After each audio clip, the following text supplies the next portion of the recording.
এক ছিল একটি ছোট্ট গ্রাম। সেই গ্রামে থাকতেন দাদু আর দিদা। তারা একে অপরকে খুব ভালোবাসতেন।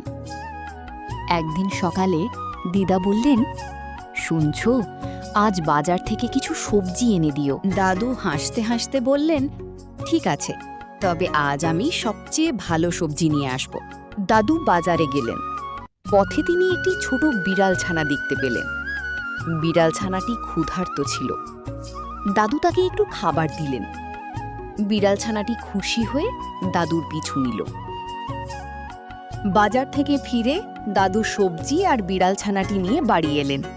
দিদা অবাক হয়ে বললেন, আরে, সবজির সঙ্গে বিড়ালও নিয়ে এলে নাকি? দাদু হেসে বললেন, ও আমাকে বন্ধু বানিয়েছে, তাই নিয়ে এলাম। দিদা বিড়াল ছানাটিকে আদর করলেন।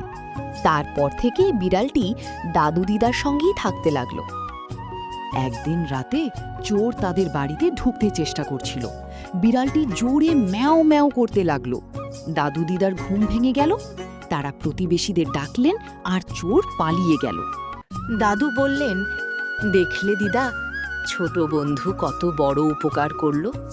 দিদা হাসলেন, হ্যাঁ, ভালো কাজ করলে তার ফল একদিন না একদিন পাওয়া যায়। শিক্ষা, দয়া ও ভালোবাসা সবসময় ভালো ফল এনে দেয়। এরকম আরও মজার কার্টুন দেখতে চাইলে সাবস্ক্রাইব করে যান।